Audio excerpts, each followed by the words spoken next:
Razi Visions, the guide of madrasa students. അസ്സലാമു അലൈക്കും വറഹ്മത്തുള്ളാഹി വബറകാതുഹു.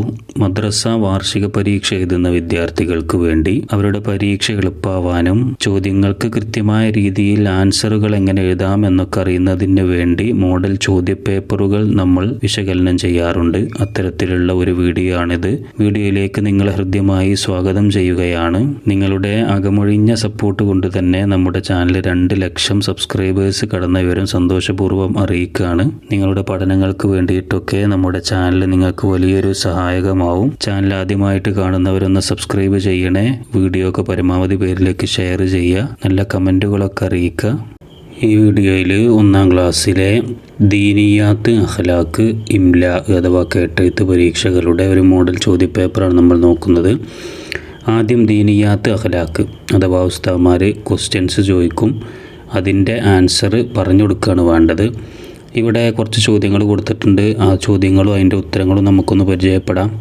അതിലെ 1-ാമത്തെ ചോദ്യം, നമ്മെ ജീവിപ്പിക്കുന്നതും മരിപ്പിക്കുന്നതും ആരാണ് എന്നാണ്. നമ്മെ ജീവിപ്പിക്കുന്നതും മരിപ്പിക്കുന്നതൊക്കെ ആരാണ്? അള്ളാഹുവാണ്. ഞാനിവിടെ ഉത്തരം ജസ്റ്റ് എഴുതി തരുന്നുണ്ട്. പരീക്ഷയ്ക്ക് എഴുതാനൊന്നും ഉണ്ടാവില്ല. ചോദ്യങ്ങൾ ചോദിക്കുകയാണ് ചെയ്യുക. അതിന് മറുപടി പറഞ്ഞു കൊടുക്കുകയാണ് വേണ്ടത്. ഇത് പഠിപ്പിക്കാനും മനസ്സിലാക്കാനും വേണ്ടി എഴുതുന്നു എന്ന് മാത്രം.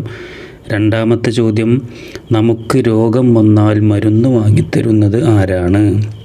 നമുക്ക് രോഗമൊക്കെ വന്നാലും മരുന്ന് വാങ്ങിത്തരുന്നത് ആരാണ്? അതിനുവേണ്ടി കഷ്ടപ്പെടുന്നതൊക്കെ ഉപ്പയാണല്ലേ. അപ്പോൾ ഉപ്പ എന്ന് പറയാം. പിന്നെ 3-ാമത്തത്, നമ്മുടെ നബി ജനിച്ചതും വഫാത്തായതും എവിടെ? 2 ചോദ്യമാണ് അതിലുള്ളത്. ജനിച്ചത് എവിടെ, വഫാത്തായത് എവിടെ? ജനിച്ചത് മക്കത്താണല്ലേ. അപ്പോൾ മക്കത്ത് എന്ന് എഴുതാം, മക്ക. അങ്ങനെ ഞാൻ എഴുതി തരുന്നുണ്ട്, നിങ്ങൾ മനസ്സിലാക്കുക. പിന്നെ വഫാത്തായത് മദീനയിലാണ്. അപ്പോൾ മദീന, മക്ക, മദീന എന്ന് ഞാനിവിടെ എഴുതുന്നുണ്ട്. ജനിച്ചത് മക്കത്ത്, വഫാത്തായത് മദീനത്ത്.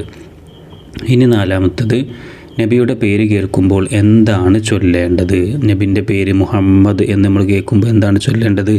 സ്വല്ലല്ലാഹു അലൈഹി വസല്ലം എന്നല്ല ചൊല്ലേണ്ടത്. നബിയുടെ പേര് കേൾക്കുമ്പോൾ എന്താണ് ചൊല്ലേണ്ടത്? സ്വല്ലല്ലാഹു അലൈഹി വസല്ലം. അത് എഴുതിയിട്ടുണ്ട്. ഇനി 5-ാമത്തത് എന്താണ്? നാം കൂട്ടുകാരാക്കേണ്ടത് ആരെയാണ്? നമ്മളെ കൂട്ടുകാരാക്കേണ്ടത് ആരെയാണ്? നല്ലവരെ എന്ന് പറഞ്ഞാൽ മതി അല്ലേ. നല്ല ആളുകളെ അല്ലെങ്കിൽ നല്ല കൂട്ടുകാരെ അല്ലെങ്കിൽ നല്ലവരെ എന്നൊക്കെ പറയാം. അപ്പോൾ നാം കൂട്ടുകാരാക്കേണ്ടത് ആരെയാണ്? നല്ലവരെ. ഇനി അടുത്ത 6-ാമത്തെ ചോദ്യം എന്താണ്? എങ്ങനെയാണ് സലാം പറയേണ്ടത്? നമ്മൾ സലാം പറയേണ്ടത് എങ്ങനെയാണ്? അസ്സലാമു അലൈക്കും. അങ്ങനെയുള്ള സലാം പറയേണ്ടത് അസ്സലാമു അലൈക്കും. അപ്പം മടക്കേണ്ടത് എങ്ങനെ? അത് ചോദിക്കുകയാണെങ്കിൽ എങ്ങനെ പറയാം? വഅലൈക്കും അസ്സലാം. അപ്പോൾ അങ്ങനെയാണ്. ഇനി 7-ാമത്തേത് ഇവിടെ എന്താണ്? നാം വെള്ളം കുടിക്കുമ്പോൾ എന്താണ് പറയേണ്ടത്? വെള്ളം കുടിക്കുമ്പോൾ എന്താണ് പറയേണ്ടത്? ബിസ്മില്ലാഹിർ റഹ്മാനിർ റഹീം എന്നാണ് പറയേണ്ടത്. ഞാനിവിടെ ചുരുക്കി ഇതാണ്, കംപ്ലീറ്റ് ചെയ്തിട്ടില്ല. ബിസ്മില്ലാഹിർ റഹ്മാനിർ റഹീം അതാണ് പറയേണ്ടത്. വെള്ളം കുടിക്കുമ്പോഴും ഭക്ഷണം കഴിക്കുമ്പോഴൊക്കെ അതാണ് പറയേണ്ടത് അല്ലേ. 8-ാമത്തെ ചോദ്യം എന്താ? നമ്മെ മദ്രസയിലേക്കും സ്കൂളിലേക്കും ഒരുക്കി അയക്കുന്നത് ആരാണ്? മദ്രസക്കും സ്കൂൾക്കൊക്കെ ഒരുക്കി അയക്കുന്നത് നമ്മുടെ ഉമ്മയാണ് അല്ലേ. അപ്പോൾ ഉമ്മ എന്ന് പറയാം. 9-ാമത്തത്, നമുക്ക് അറിവ് പഠിപ്പിച്ചു തരുന്നത് ആരാണ്? നിങ്ങൾക്ക് അറിയാം, ഉസ്താദുമാരാണ് അല്ലേ. അപ്പോൾ ഉസ്താദ് എന്നോ അല്ലെങ്കിൽ ഉസ്താദുമാർ എന്നൊക്കെ പറയാം. ഉസ്താദ് എന്ന് പറഞ്ഞാലും കുഴപ്പമില്ല. 10-ാമത്തെ ചോദ്യം ഇവിടെ എന്താണ്? സൃഷ്ടികളിൽ ഏറ്റവും ശ്രേഷ്ഠരാരാണ്? അള്ളാഹു പടച്ച കുറേ ആൾക്കാരുണ്ടല്ലോ, മനുഷ്യന്മാരൊക്കെ ഉണ്ട്. അതിലേറ്റവും ശ്രേഷ്ഠരാരാണ്? മുഹമ്മദ് നബി സല്ലല്ലാഹു അലൈഹി വസല്ലം തങ്ങളാണല്ലേ.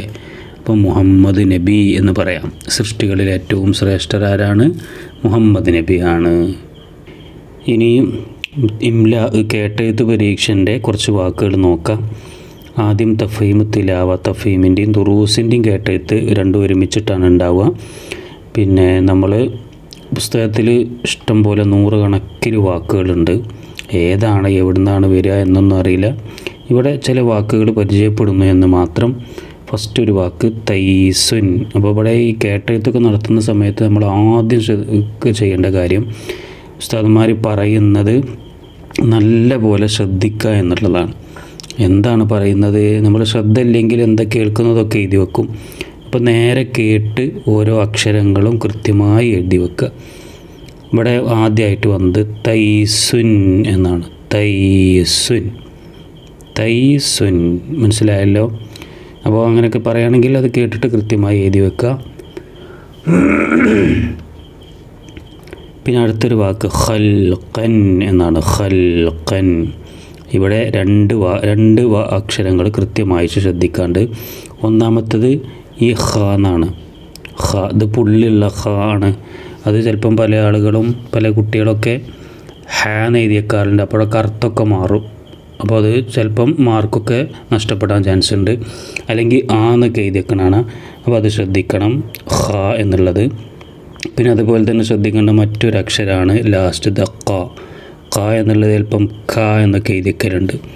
അപ്പോൾ ഇവിടെ രണ്ട് അക്ഷരങ്ങളാണ് ശ്രദ്ധിക്കേണ്ടത്, ഖ പിന്നെ ഖ, ഖാവും ഖാഫും. രണ്ടാമത്തത് ഖൽഖൻ എന്നാണ്.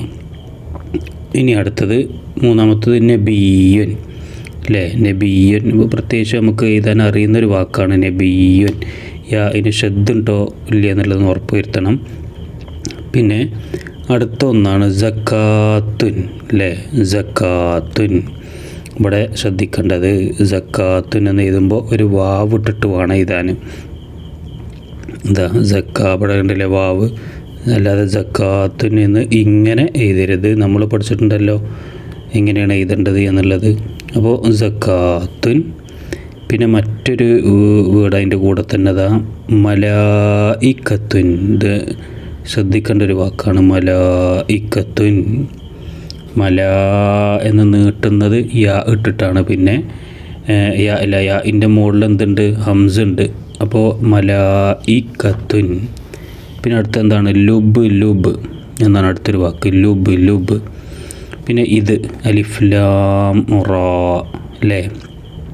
അത് പറയുമ്പോൾ അങ്ങനെ ഇത് നമ്മൾ പഠിക്കാറുണ്ടല്ലോ ലാസ്റ്റ് ഭാഗത്ത്, അലിഫ് ലാം റാ. പിന്നെ വേറൊരു വാക്ക് ശുബാക്കുൻ. ഇത്ര തോന വാക്കൊന്നും ഉണ്ടാവില്ല, കുറച്ച് കൂടുതലിവിടെ പറഞ്ഞു എന്ന് മാത്രം. ശുബാക്കുൻ. പിന്നെ വസ്വാഫാത്തി, വസ്വാഫാത്തി അല്ലേ, സ്വാദ്. പിന്നെ ശ്രദ്ധകളൊക്കെ കൃത്യമായി ശ്രദ്ധിക്കണം. പിന്നെ വേറെ ഒരു വാക്കാണ് സഹ്റത്തുൻ. അപ്പോൾ കുറച്ച് വാക്കുകൾ ഇവിടെ ജസ്റ്റ് പറഞ്ഞു എന്ന് മാത്രം. പുസ്തകത്തിലുള്ള വാക്കുകളൊക്കെ പഠിക്കുക. ഉസ്താദന്മാർ പറയുന്നത് കൃത്യമായി ശ്രദ്ധിച്ച് കേട്ടിട്ട് അക്ഷരങ്ങളൊക്കെ മനസ്സിലാക്കി എഴുതുക. കേട്ടെഴുത്താണ് അധികവും കുട്ടികൾക്ക് മാർക്ക് കമ്മിയാവാറുള്ള വിഷയം, അതുകൊണ്ട് ശ്രദ്ധിക്കണം എന്നർത്ഥം. ഇനി ദുറൂസ് അറബി മലയാളത്തിലെ കുറച്ച് വാക്കുകൾ കേട്ടെഴുത്ത് നോക്കുക. ഇവിടെ ഒരു വാക്ക് നേതാവ് എന്നാണ്. നേതാവ്. ഈ നേതാവ് എഴുതുമ്പോൾ നേ കഴിഞ്ഞിട്ട് യാ ഇട്ടുകൊണ്ട് നീട്ടാൻ മറക്കരുത്. നേതാവ്. പിന്നെ അടുത്തൊരു വാക്ക് മേഘം എന്നാണ്. മേഘം എന്ന് എഴുതുമ്പോൾ രണ്ട് കാര്യങ്ങൾ ശ്രദ്ധിക്കണം.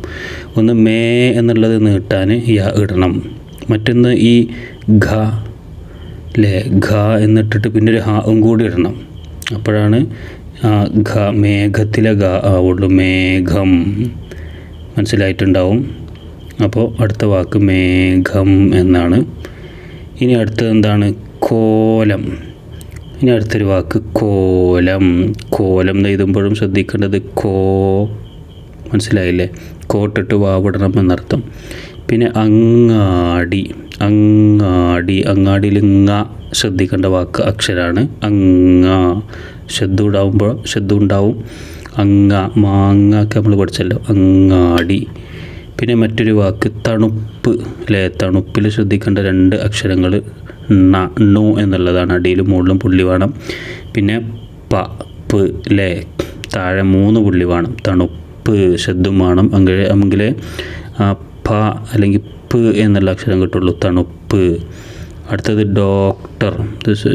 ചിലപ്പം വരാനുള്ള ഒരു ചാൻസ് ഉള്ള ഒരു വാക്കാണ് ഡോ എന്നുള്ളത് ഏത് ഡാ ആണെന്ന് മനസ്സിലാക്കണം. റാൻ്റെ മുകളിൽ 2 പുള്ളിട്ടിട്ടുള്ളതാണ്. പിന്നെ ഡോക്ടർ അവസാനത്തേത് പിന്നെ സാധാ ഡാ ആണ്. അപ്പോൾ മനസ്സിലാക്കുക. പിന്നെ അടുത്തത് ഗാനം. വേറൊരു വാക്കാണ് ഗാനം.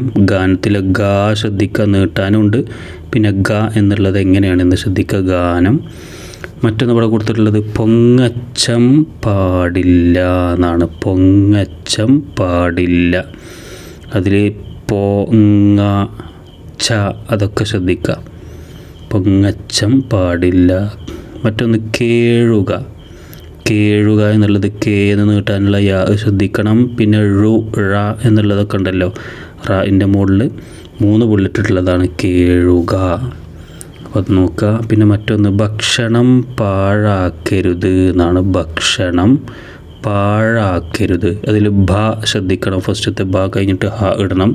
പിന്നെ ക്ഷ അടിയിൽ പുള്ളിയുള്ള മുകളിൽ 3 പുള്ളി അടിയിലൊരു പുള്ളിയുള്ള ക്ഷ ആണത്. ഭക്ഷണ അടിയിൽ മുകളിലും പുള്ളി വേണം. പിന്നെ പാഴ നേരത്തെ പറഞ്ഞല്ലോ, കരുത് അല്ലേ, ഭക്ഷണം പാഴാക്കരുത്. അപ്പോൾ ഇതൊക്കെ ജസ്റ്റ് കുറച്ച് വാക്കുകൾ പറഞ്ഞു എന്ന് മാത്രം. പുസ്തകങ്ങൾ കൃത്യമായി നല്ലവണ്ണം വായിക്കുക. പരീക്ഷയ്ക്ക് ഇരിക്കുന്ന സമയത്ത് ഉസ്താദുമാർ പറയുന്നത് നല്ലവണ്ണം ശ്രദ്ധിച്ച് കേൾക്കുക. അക്ഷരങ്ങൾ ഏതാണെന്ന് മനസ്സിലാക്കിയിട്ട് സാവധാനം നല്ല രീതിയിൽ പരീക്ഷ എഴുതുക. ഈ വീഡിയോ ഇവിടെ അവസാനിക്കുകയാണ്. നിങ്ങളുടെ മദ്രസ പഠനത്തിന് എന്നും ഞങ്ങൾ നിങ്ങളോടൊപ്പമുണ്ട്. പരീക്ഷാ സംബന്ധമായ എല്ലാ വീഡിയോകളുടെയും പ്ലേലിസ്റ്റിൻ്റെ ലിങ്ക് ഡിസ്ക്രിപ്ഷൻ ബോക്സിലുണ്ട്. നിങ്ങൾക്ക് ആവശ്യത്തിന് ഉപയോഗപ്പെടുത്താം. നാഥൻ അനുഗ്രഹിക്കട്ടെ. അസ്സലാമു അലൈക്കും വറഹ്മത്തുള്ളാഹി വബറകാതുഹു.